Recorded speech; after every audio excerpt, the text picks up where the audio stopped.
ആറ്റിങ്ങൽ മണ്ഡലത്തിൽ ഇടതുമുന്നണി സ്ഥാനാർത്ഥി അഡ്വക്കേറ്റ് വി ജോയിയുടെ വാഹന പ്രചരണ യാത്ര പുരോഗമിക്കുകയാണ്. വാവറ അമ്പലത്തിൽ, പോത്തൻകോട് വാവറ അമ്പലത്തിലാണ്, നെടുമങ്ങാട് മണ്ഡലത്തിൽപ്പെട്ട വാവറ അമ്പലത്തിലാണ് ഇപ്പോൾ പ്രചരണ ജാഥയുള്ളത്. വലിയ ആവേശത്തോടുള്ള സ്വീകരണം എല്ലാ കേന്ദ്രങ്ങളിലും അദ്ദേഹത്തിന് ഇടതുമുന്നണി പ്രവർത്തകർ നൽകുന്നുണ്ട്.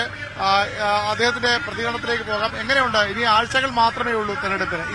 ഈ ഘട്ടത്തിൽ എങ്ങനെയാണ് മുന്നണിയുടെ പ്രതീക്ഷകൾ? ഇനി ഒരു 10-13 ദിവസമാണുള്ളത്. ഈ തെരഞ്ഞെടുപ്പിൽ ഇടതുപക്ഷം ഇവിടെ ജയിക്കും. ഇടതുപക്ഷത്തിന്റെ ജയം സുനിശ്ചിതമാണ്. ഞങ്ങളുടെ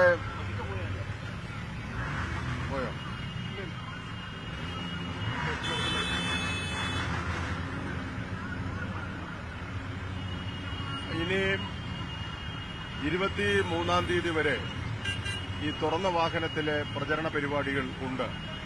കൂടുതൽ ആളുകളെ നേരിട്ട് കാണാനും അവരോട് സംവദിക്കാനും കിട്ടുന്ന ഏറ്റവും ഒരു പ്രധാനപ്പെട്ട അവസരമാണ് ഈ തുറന്ന വാഹനം. അപ്പോൾ മാക്സിമം ആളുകളെ കാണുക എന്നുള്ളതാണ് ഇതിന്റെ ഒരു ഏറ്റവും പ്രധാനപ്പെട്ട കാര്യം. സിപിഎമ്മിന്റെ ശക്തി കേന്ദ്രവും ഏറ്റവും എളുപ്പം ഇടതുമുന്നണി ജയിക്കുന്ന മണ്ഡലവുമായിരുന്നു ആറ്റിങ്ങൽ. കഴിഞ്ഞ തവണ ഒരു മാറ്റമുണ്ടായി.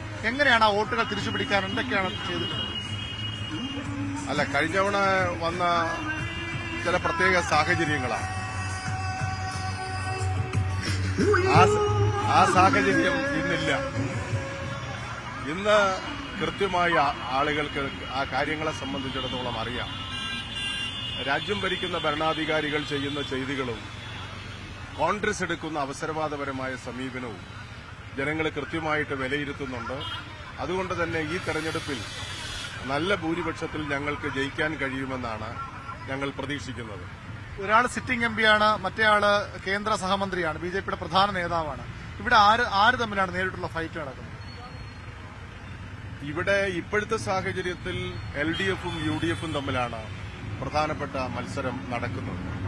ഇനി ഒരു 10-13 ദിവസം ഉണ്ടല്ലോ.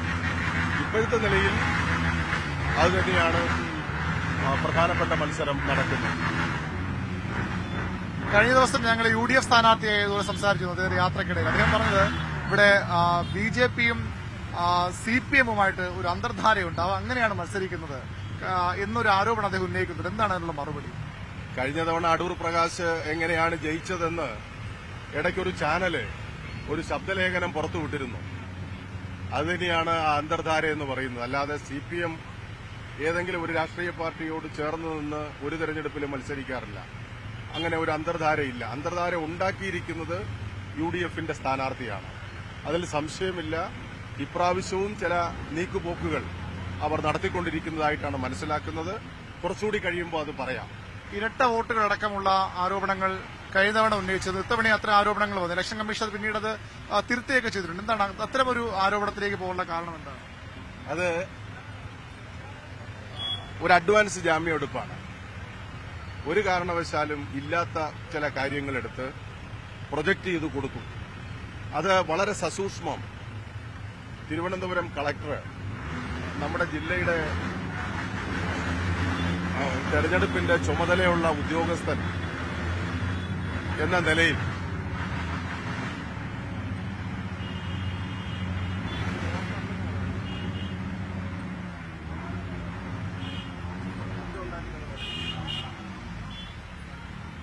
അപ്പോൾ തെരഞ്ഞെടുപ്പിന്റെ ചുമതലക്കാരനായ കളക്ടർ അത് വളരെ വ്യക്തമായി പരിശോധിച്ചു. അങ്ങനെ ഇല്ല എന്ന് അസന്നിഗ്ധമായി പറഞ്ഞു.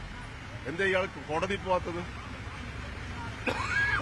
കോടതി പോയി അത് തെളിയിക്കാനുള്ള അവസരമുണ്ടല്ലോ, അത് ചെയ്യിക്കട്ടെ. അപ്പൊ അത് വെറുതെ പറയുന്നതാണ്, അതിനകത്ത് ഒരർത്ഥവും ഉള്ളതല്ല. കഴിഞ്ഞ തവണ അത് പറഞ്ഞെങ്കിലും പിന്നെ ഈ പ്രത്യേക സാഹചര്യത്തിൽ ജയിച്ചതാണ്. അത് വെച്ചിട്ടാണ് ഇപ്പോൾ വീണ്ടും ഇതിനെ കണക്കുകൂട്ടുന്നത്. നടക്കുന്ന കാര്യമല്ല.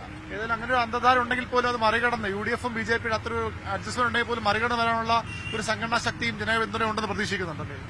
ഉറപ്പായിട്ട് അവരിനി രണ്ടുപേരും കൂടി ചേർന്ന് നിന്ന് പിന്നെ പ്രവർത്തിച്ചാലും ഈ തെരഞ്ഞെടുപ്പിൽ ഇടതുപക്ഷം ജയിക്കും. ഈ ആറ്റിങ്ങൽ പാർലമെന്റ് മണ്ഡലത്തിൽ ഇടതുപക്ഷം ഉറപ്പായിട്ട് ജയിക്കുന്ന സാഹചര്യമാണ് നിലനിൽക്കുന്നത്. അങ്ങനൊരു സംഘടനാ വർക്ക്, തെരഞ്ഞെടുപ്പ് വർക്ക് ഞങ്ങൾ നടത്തിയിട്ടുണ്ട്. അതുതന്നെയാണ് BJPയും UDFും ഒത്തുചേർന്ന് പ്രവർത്തിച്ചാലും ഇവിടെ ഇടതുമുന്നണി ജയിക്കുമെന്ന പ്രതീക്ഷയാണ് സ്ഥാനാർത്ഥി അഡ്വക്കേറ്റ് വി ജോയ് മുന്നോട്ട് വയ്ക്കുന്നത്. ക്യാമറാമാൻ സന്തോഷ് മണക്കാടിനൊപ്പം B B Arun, news 18 Thiruvananthapuram.